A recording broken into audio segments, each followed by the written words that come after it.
Madame, Monsieur, bonjour et bienvenue sur Vox Africa. Je suis Fanny Wegscheider. Votre point quotidien sur l'actualité africaine et internationale, c'est tout de suite dans Vox Flash.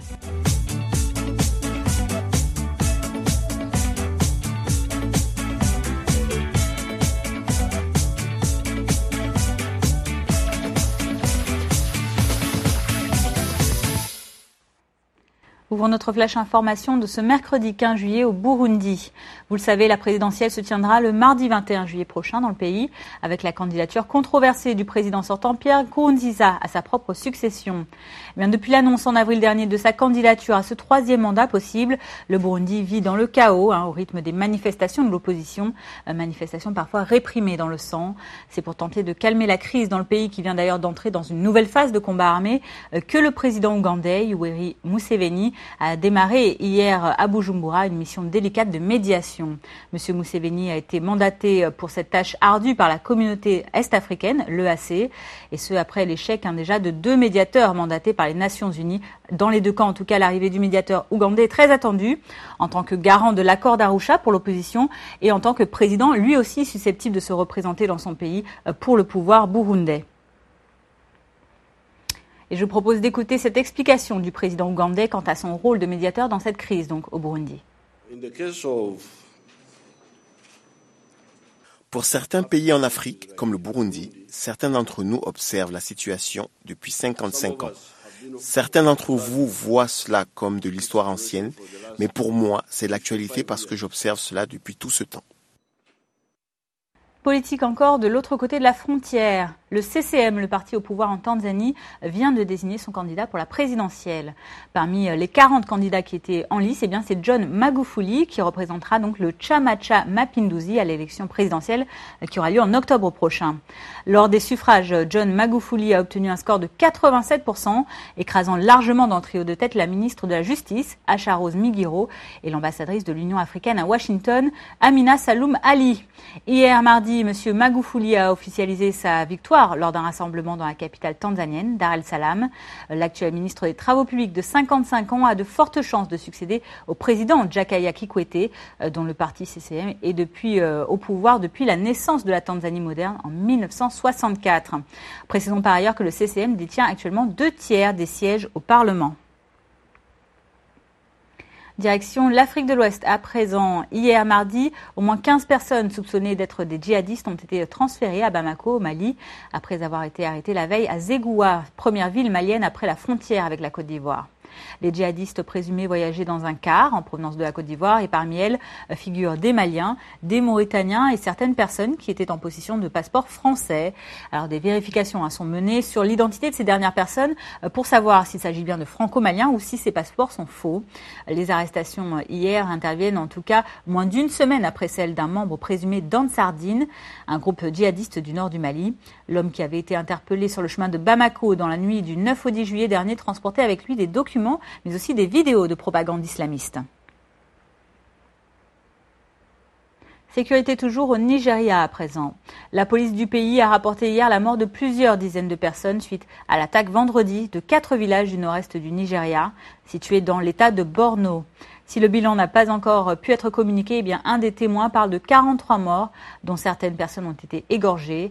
Les hommes armés identifiés comme des membres du groupe islamiste Boko Haram auraient également volé des vivres et du bétail. Ces nouvelles attaques portent à au moins 600 le nombre maintenant des victimes de Boko Haram au Nigeria, depuis que le président Muhammadu Buhari a été investi le 29 mai dernier. À l'est du continent, presque 2 ans après le terrible massacre de Westgate, le tristement célèbre centre commercial de la capitale kenyane Nairobi réouvre ses portes et ce sera ce samedi. Souvenez-vous, le 21 septembre 2013, 4 islamistes somaliens Shebab ont pris d'assaut ce lieu très fréquenté de la capitale. Ils étaient armés de grenades et de kalachnikov. L'attaque avait fait 67 morts et les assaillants avaient résisté aux forces de l'ordre pendant 4 jours, cachés dans ce dédale du Westgate. Désormais, 90% des commerçants qui étaient présents à l'époque ont accepté de rouvrir leur boutique dans le centre commercial et les locaux restants ont été occupés rapidement par de nouveaux magasins. Précisons que depuis l'attaque du Westgate, les Shebab ont multiplié les attaques spectaculaires au Kenya, auxquelles ils reprochent son intervention militaire dans le sud de la Somalie voisine. À l'international, vous le savez, c'est un accord qualifié d'historique qui a été conclu hier mardi à Vienne, en Autriche, concernant le nucléaire iranien. Dans les rues de Téhéran, les Iraniens ont célébré dans la liesse l'accord entre leur pays et les grandes puissances. Pour eux, ce nouveau cap franchi pourrait bien signifier la fin des relations internationales en berne depuis 12 ans et pourquoi pas un renouveau économique dans le pays. Rappelons en effet que cet accord rend quasi impossible la construction d'une bombe atomique par Téhéran pendant plusieurs années. Et en échange, les pays de la communauté internationale promettent une levée progressive et irréversible, attention, des sanctions internationales qui étouffent désormais l'économie iranienne. Une mesure qui entrera en vigueur à partir du premier semestre 2016. Et cette promesse de lever des sanctions contre l'Iran a donné énormément d'espoir à sa population, vous l'imaginez. Alors écoutez ces quelques réactions. Que nous avons obtenu une grande victoire. Ça peut jouer un rôle important dans la vie des gens. À la différence des gens qui pensent que ça n'affectera pas nos vies, je crois que c'est l'une des plus grandes réussites de notre peuple. Si Dieu veut, j'espère que toutes les sanctions seront levées et que nous aurons aussi plus de liberté sociale. Et alors que de son côté, le Premier ministre israélien Benjamin Netanyahou dénonce un très mauvais accord et une erreur historique, selon lui, et qu'il précise que si l'Iran continue à chercher à détruire son pays, il saura se défendre. À l'inverse, l'Agence internationale de l'énergie atomique, l'AIEA, a tenu hier à préciser les contours de sa mission de surveillance du nucléaire iranien. Écoutez ses explications formulées hier en Autriche, où a donc été signé cet accord. I welcome this agreement. Je salue cet accord qui va permettre à l'AIEA de réaliser ses travaux de vérification en Iran. Avec la coopération de l'Iran, l'agence sera en mesure d'établir une image claire et compréhensible des questions relatives à la possible dimension militaire de l'Iran. Nous allons ensuite présenter notre évaluation au Conseil des gouverneurs de l'AIEA le 15 décembre 2015.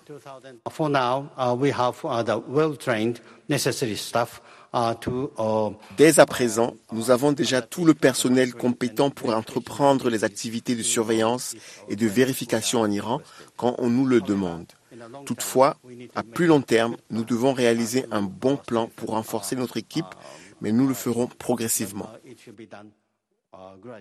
Nous suivrons le processus et nous ferons de notre mieux pour clarifier les problèmes et nous attendons que l'Iran soit aussi transparent que possible.